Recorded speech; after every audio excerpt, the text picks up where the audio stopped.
Hi, everybody. How are you doing today? I'm doing well, and I have Stephanie from Lindy Stitches here. You can find Stephanie on Instagram and YouTube as Lindy Stitches. How are you doing today, Stephanie? I'm great. How are you, Gerald? I'm well, thank you. Glad you are joining me today. So we're going to get right into it because we have a lot to talk about on today's episode. How did you get into stitching?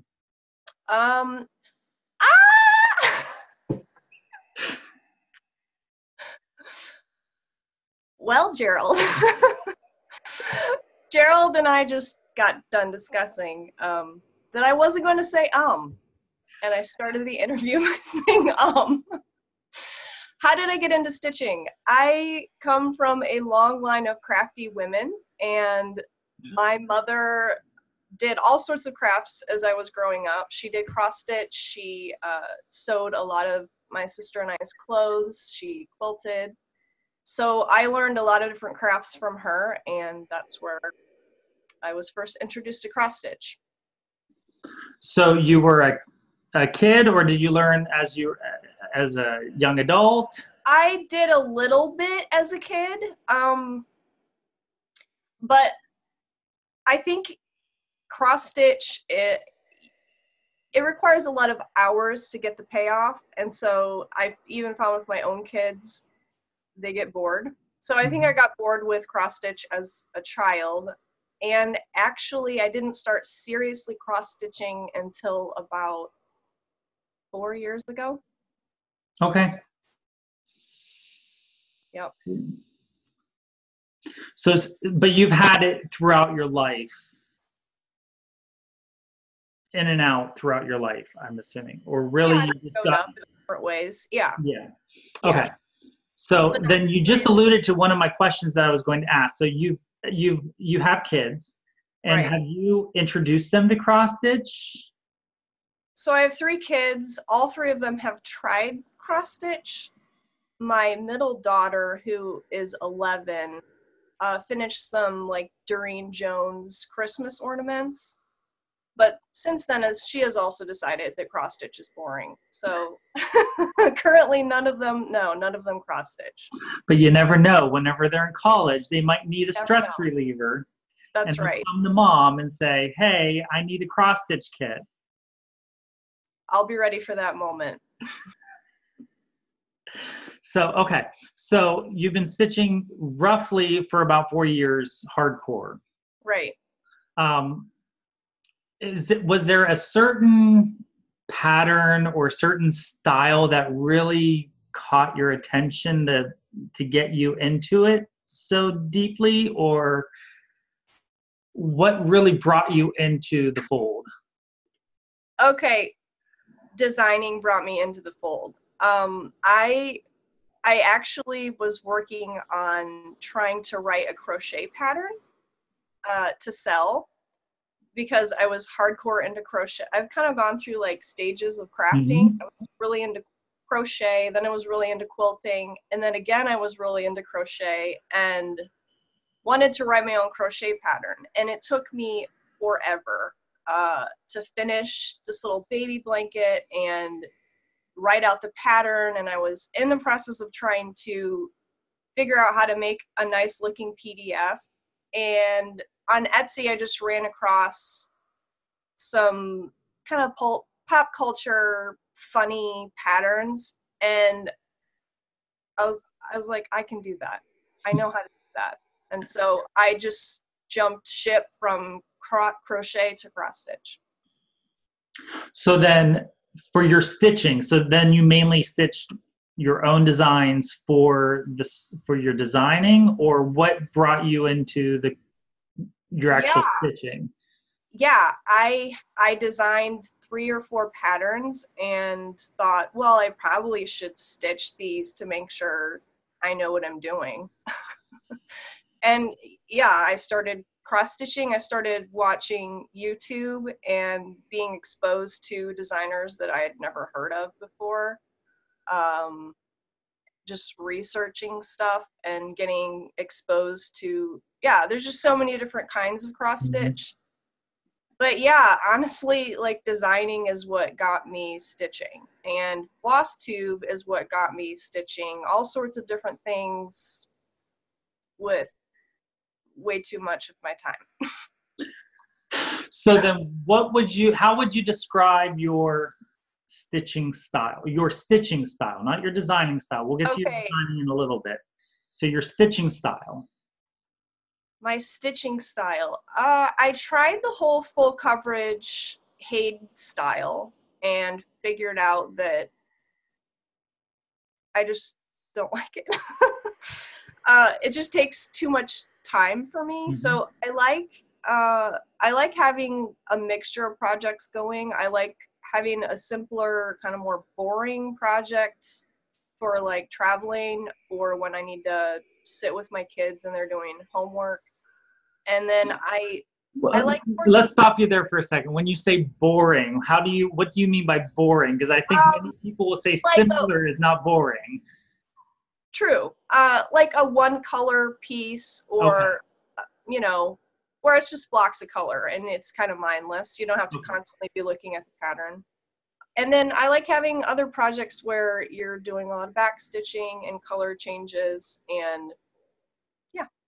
So you're a very eclectic stitcher. I think so, yeah. But on the other hand, I'm not interested in full coverage and I'm not interested in the ladies and the men mirabilia type. I can appreciate them. I think they're gorgeous, but I don't know. Yeah. I don't know what I would do with a lady. Yeah, I feel ya. However, you have stitched those African kits, right? Right, yeah. They're very different because they're more artsy. Right.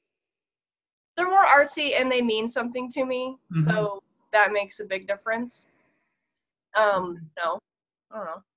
Yeah, no, I completely agree with you. I'm the same way as far as like I would never hang a lady on my wall. However, I am going to stitch one mirabilia. One. I say one now. Of course, you know, everything can change here anytime. You never know. I think both of us I know are doing things that I'm sure if you look back in my FlossTuber videos, I've said, I'm not interested in that. And then a year later, you're doing it. Yeah. So why we open our big mouths, I don't know.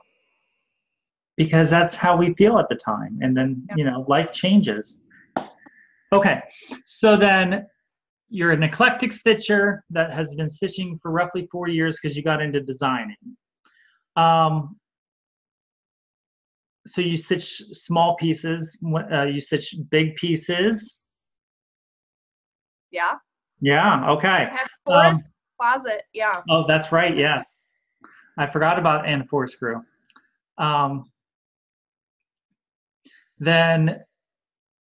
So then, because you're a designer, do you think whenever you're stitching other people's designs, are you more of a purist and you go based on the prescribed pattern and flosses, or do you think or is it a mixture of both, or do you change it a lot as far as colors and I mostly depend upon the pattern? Yeah, it would depend on the pattern. A lot of times I do go with the pattern. Yeah, it just totally depends. Okay. Yeah. Sorry, that was not interesting at all. No, I mean that's perfectly fine. I think it does depend upon the pattern, and you know your taste in style of how you perceive the actual picture in your head. So,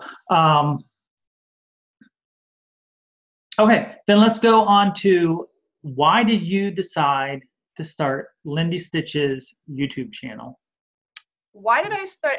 I've always loved YouTube. I don't watch TV. I rarely even watch movies anymore. I love YouTube.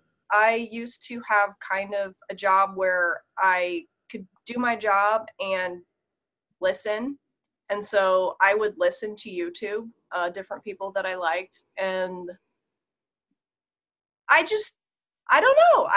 I think I just fell in love with FlossTube, and I really like about FlossTube the fact that people can just get on with any old janky camera and sit down and start talking. It's not hard, and you know, people, they don't try to put on a show on FlossTube. Just like sit down, hit record, talk about your stitching. That's what we're doing. It's just endearing. So I knew I wanted to join in on the fun.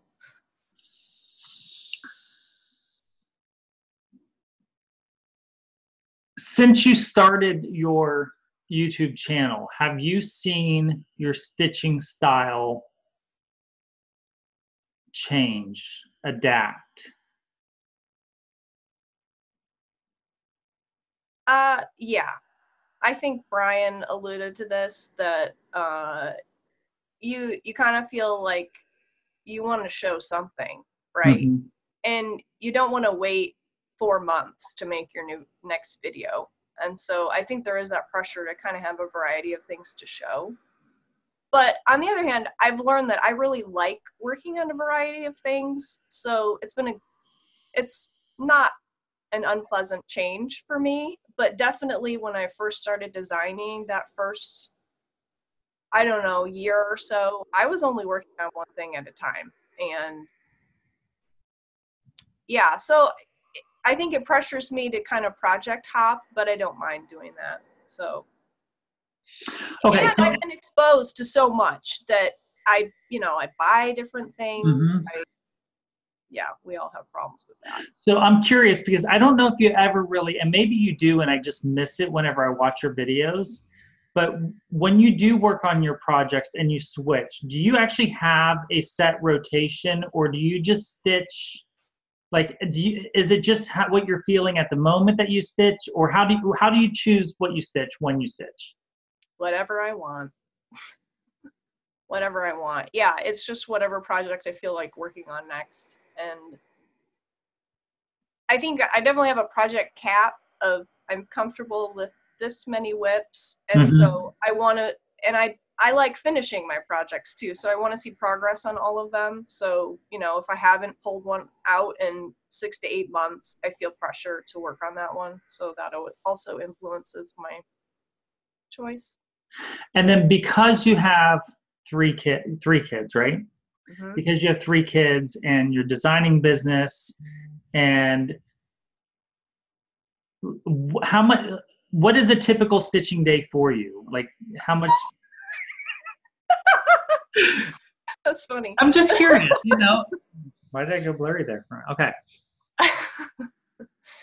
Because again, this is something you don't normally allude to on your own video. It's because Gerald, life with 3 kids is just like exactly. It's like a 3-ring circus, and yeah. So during the day, we homeschool. I'm cooking and managing the circus, and when there's opportunity for me, or I have to sit with the kids because they need halfway mom attention, I pull out something that I can just sit and do, which is the easy project I talked about before. And then my more complicated projects, I only can get to at night. And sometimes, you know, we have things that we need to do, and mom can't sit in her throne and cross stitch. So yeah, I don't get a lot of stitching time, but I think I accomplish. I do pretty well for myself with the amount of free time I have. Were you talking about designing too? Well, no, I was just saying, with everything that you have in your life going on, what does a typical stitching designing day look like for you? Well, yeah, the designing goes in phases, and just depending on where a certain project is, I can usually do that during the day. But if I just want to zone out and cross stitch, that doesn't always happen. If it does, I might get an hour or an hour and a half at night. Yeah. Okay. Excellent. So then, and I just said, there we go. Another, maybe you can make a counter for the corner. And we could have a contest. Who said more? But that means you have to watch this whole thing and count our ums. Yeah, I know. I don't know if I have that much time in my life without that I can Yes, take you away do. from my Tell me stitching. what you did today. Well, that would take away from my stitching here now. Okay. All right. So you alluded to the fact that you crocheted, or you have crocheted in the past. Do you currently crochet? I know you buy crochet. Right. I've been buying doilies, but no, I haven't picked up a crochet needle since that period I talked about. So Okay. I started Lindy Stitches in 2015, and I haven't touched it. I haven't touched crochet since. And you haven't had any interest. I mean, every now and then I think about it, but you know, when you start a new project, it takes like a lot of mental energy and like, oh, you got to make a lot of decisions. You got to get all your stuff. You got to figure out what you're doing. And it just passes. I'd rather just sit and stitch. Yeah. Okay. Yeah. So then going on then to Lindy Stitches, your designing company, which you can find on Etsy, Lindy Stitches. It'll all be linked below.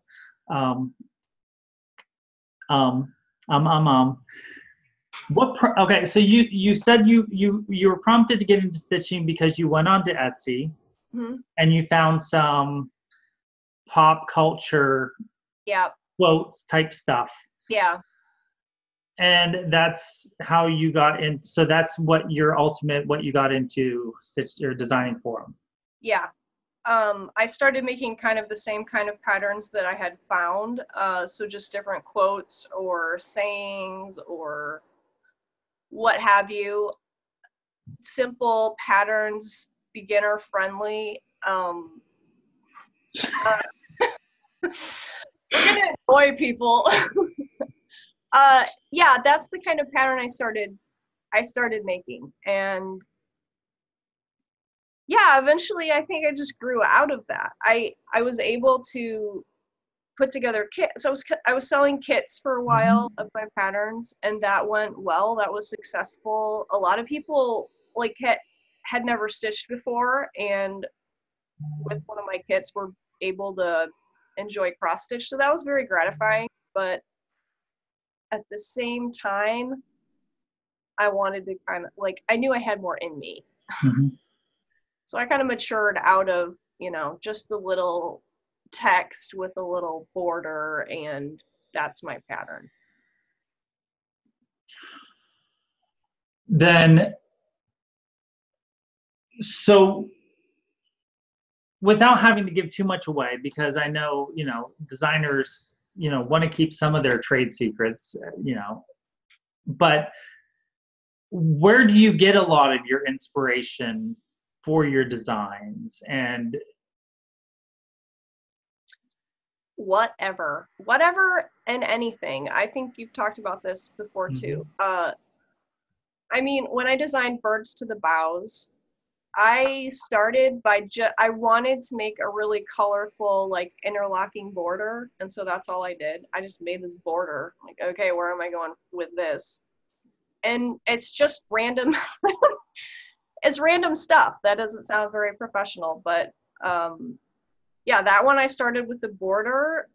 Others I start with quotes that I've really liked. I kind of keep a notebook of quotes that I think might eventually be nice cross-stitch patterns that might interest people. I don't know. Yeah, it's just different things that catch my eye, and I think, wow, that would be great in cross-stitch. And I just sit down at my computer and go to town. A random turkey herd as you're biking along the road. Things are great. Yeah, exactly. So then once you get that idea in your head and you're ready to design it, are you one that, like me, and you go right to the computer and you start plopping it out on the software? Yeah. Do you stitch it out first and then put it into the software? How do you go about your design process?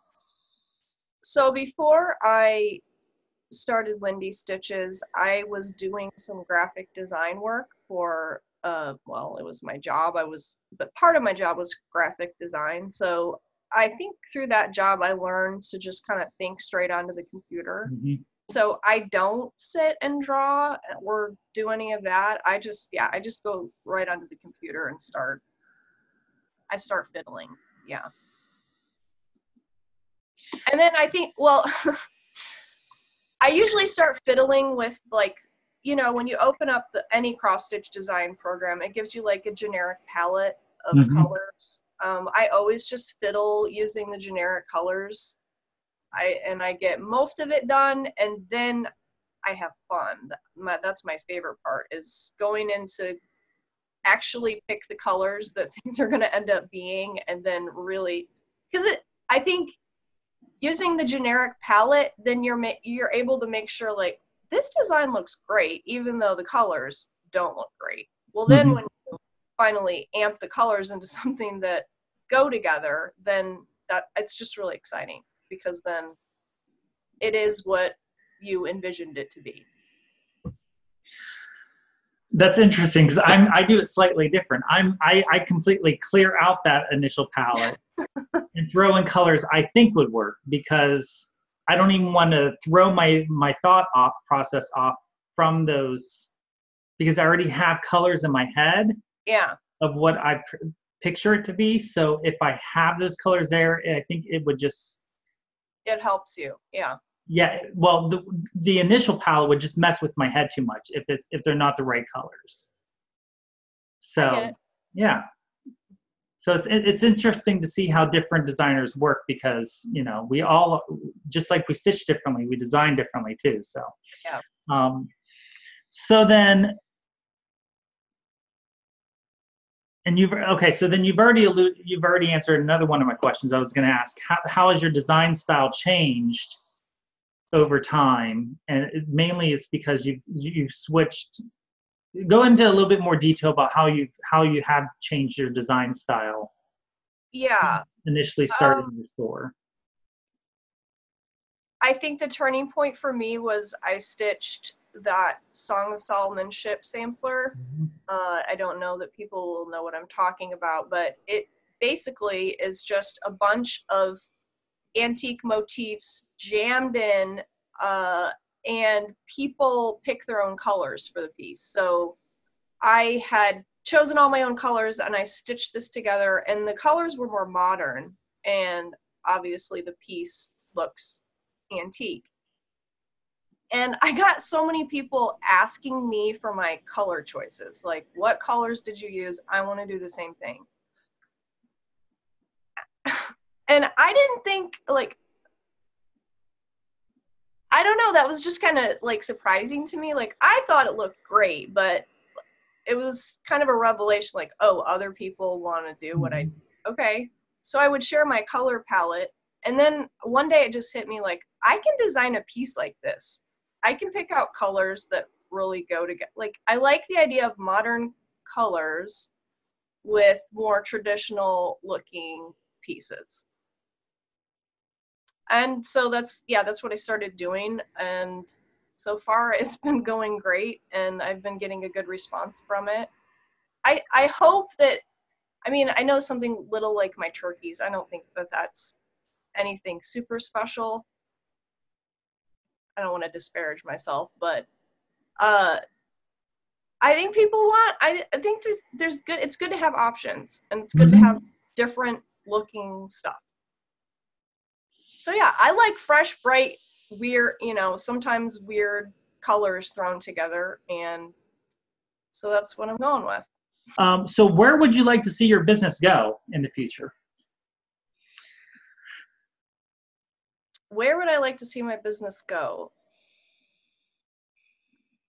I know you're going to Nashville Nashville Market this year. Yeah, I'm going to Nashville in March, and I'm kind of, where would I like it to go? I have a hard time answering that question. I don't know. I'm in it for the ride.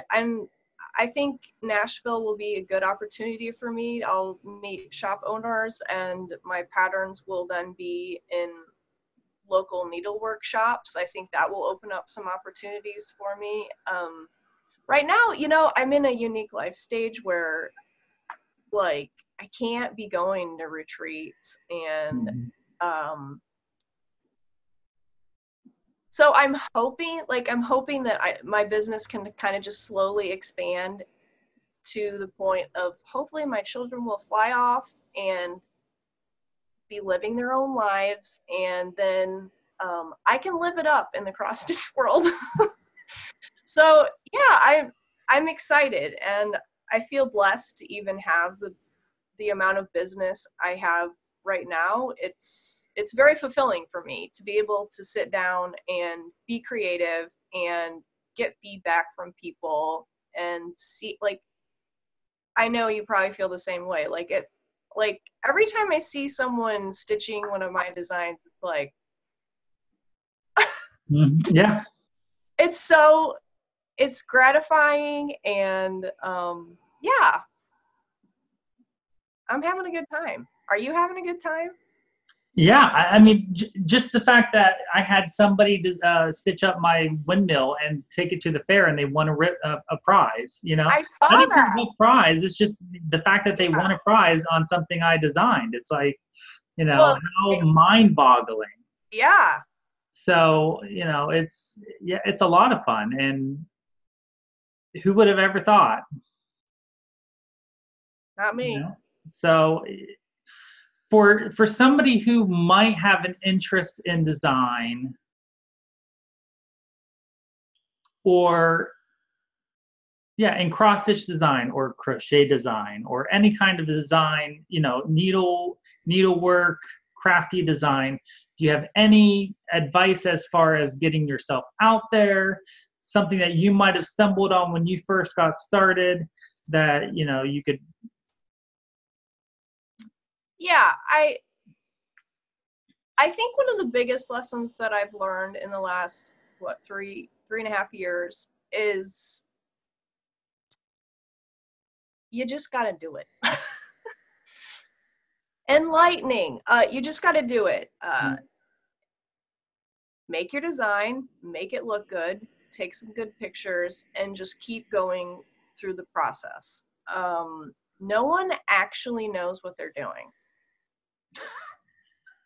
There's not some like secret cross-stitch professional cult sitting on the mountaintop like with a fortress wall around it. Like, you just got to keep putting yourself out there and keep doing it. Like, I had no idea what I was doing.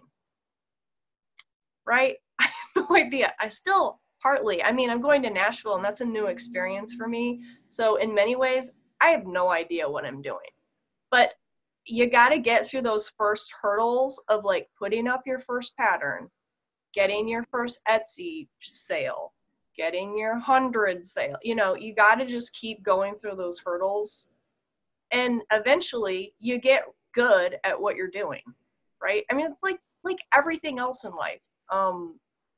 So yeah, just do it. Like, just do it.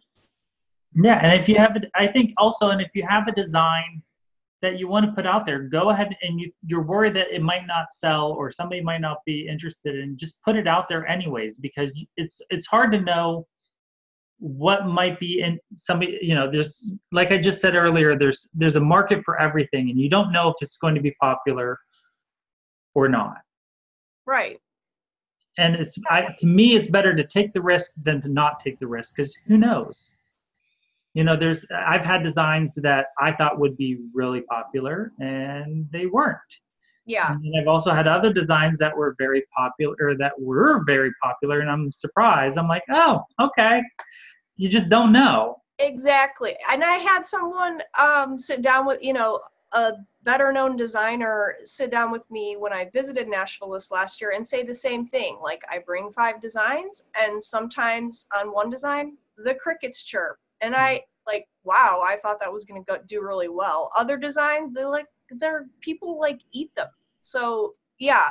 And just recently, like, my turkeys, I keep pointing up here because they're right here, but the turkeys, they're like, they're going everywhere. I spent not a lot of time designing them. I mean, they were like just a random idea I had, and I just real fast charted them up, stitched them up, blah, you know, threw them up, and they're exploding. Whereas other designs, I thought I spent a lot more time on, I invested in, I had a lot of angst over, and then and then the crickets chirped. So yeah, you just never know. You just got to keep doing it, and you learn. Yeah. You learn what people want, you learn what people don't want. So yeah. Excellent. Well, I want to thank you for coming on today. It's been a lot of fun. Yeah. Thanks, Gerald. I hope you had fun. I had fun. And if you are interested in learning more about Stephanie, you can go find her on her YouTube channel, Lindy Stitches. And you can find her and follow her on Instagram, Lindy Stitches. And you can favorite her Etsy store and find all of her patterns on her Etsy store at Lindy Stitches. Very good. So thank you again, Stephanie, and I hope everyone had a great time watching this, and we will be back in another 2 weeks with another episode with another wonderful FlossTuber. And don't forget to always be creative. See you later.